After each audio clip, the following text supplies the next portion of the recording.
Okay, we're going to do technically the first homework in this grading period is homework 19 we did before spring break, but I decided to start over at the number 1, so just help us keep track. All right, so we got a basic concept here that the area of a segment, they're not talking about a line segment. They're talking about what we called in class a sliver. So if we're asked to calculate the area of this sliver, that's called a segment. It's definitely an area. It's a two-dimensional object. And if we would have to calculate the area of the green object, we could do that a couple different ways depending on the information they give us. So notice if we know the area of the triangle, then, and we know the area of the sector,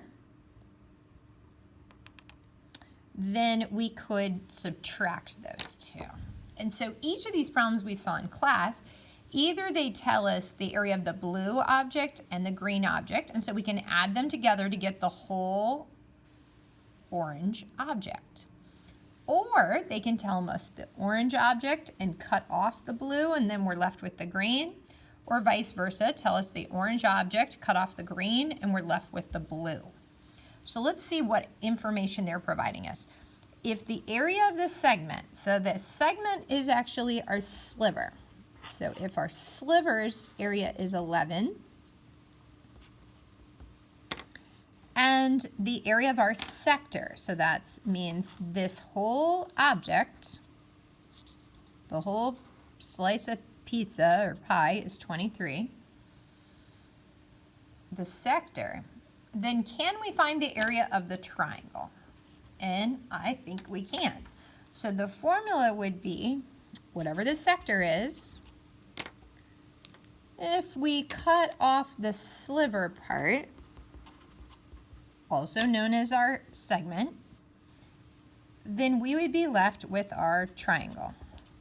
And this isn't really a formula, it's just kind of a way to informally kind of describe our logic. If the whole sector is known, and we also know the green portion, we could calculate the blue portion. So if the sector area we know is 23 feet squared, and the sliver part, the segment, is 11, then logically the triangle portion should be the difference of those.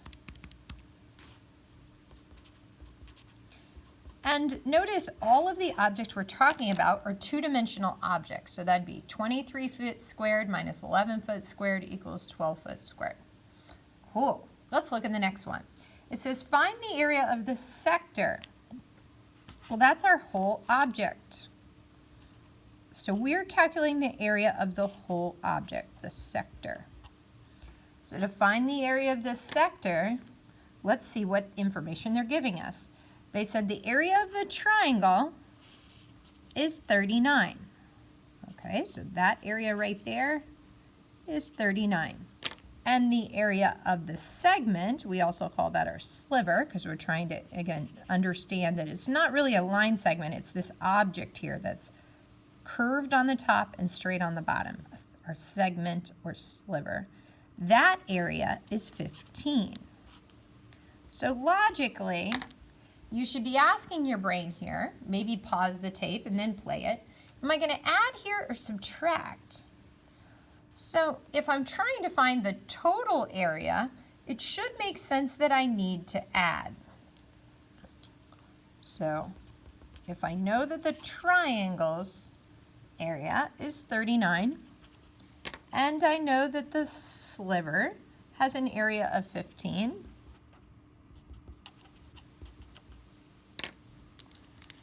then if I combine those two, that should be our sector.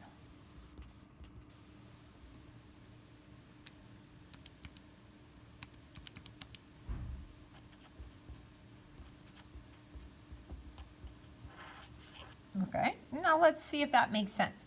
So if the green part is 15 and the blue part is 39, the whole thing should be 54. Okay. So now, also thinking about this, you know, these again are some informal equations or formulas, but I think it's important to look at this thing and say to yourself, could I make this informal formula look like this one? So here we have triangle by itself on one side. Here we have sector by itself on one side. So if we added the sliver to both sides, now this would be by itself. And on this side, we'd have triangle plus sliver. So that's exactly what we have here, only flipped. So you can see that these formulas are the same thing, or in fact, algebra is also intuitive. These are things that we can kind of just use logic for. We don't really have to memorize the moves. We can actually use logic to kind of walk ourselves through these steps. Okay, next one, it says if the area of the triangle is that, and the area of our sector is that, what is the area of the segment? That's what we are calling our sliver, the sliver of area left over. So the sliver of area left over we're trying to solve for. They've told us the area of the whole sector is 20933, and they've told us the area of the triangle is 17321. So logically, would we be able to figure out this green part if we had the whole thing 209, cut off the blue part, we should be left with the green part there. So I'm thinking subtraction makes sense here. Hopefully that's what your brain was thinking too. If I take this sector and I cut off just the triangle portion, that leaves me with the segment, or also I'm calling the sliver.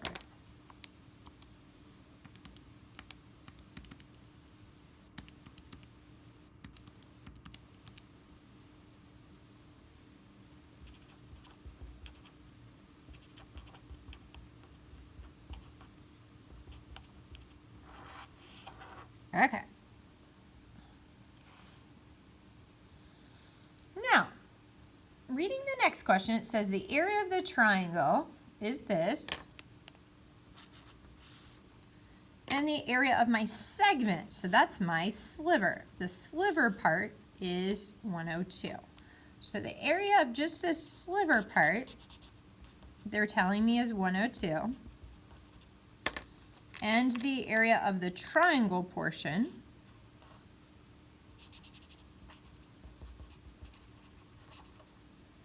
is 181.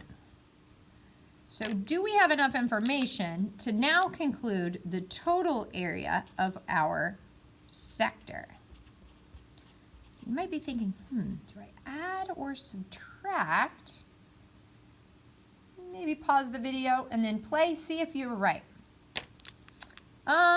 So once again here, it feels like this is a lot like question 2. If I know the triangle, which is 181, and I know the sliver or the segment is 102, then I should be able to combine them because the two items together gives us a sector.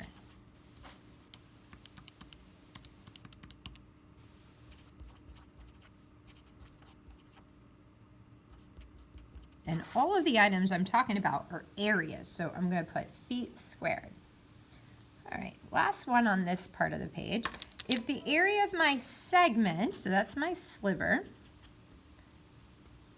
is that, and the area of my sector is that, okay, so I got the whole sector here, the whole slice is 16509, and just the sliver part is 8674. Then I should be able to calculate this triangle part. It should be just the orange, cut off the green, and I'll have the blue part left over. Right? So if I have my sector, which is 16509, and I cut off my sliver, 8674, I'll have my triangle part left over.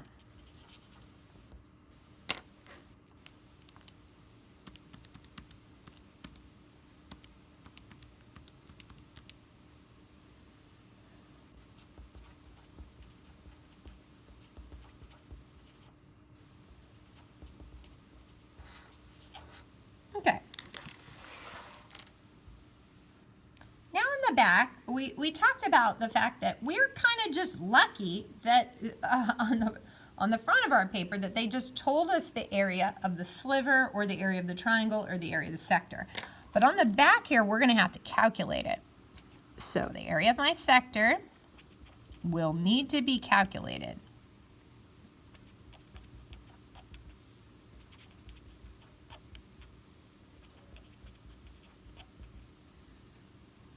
And from a couple weeks ago, we know if they tell us the radius and they tell us the angle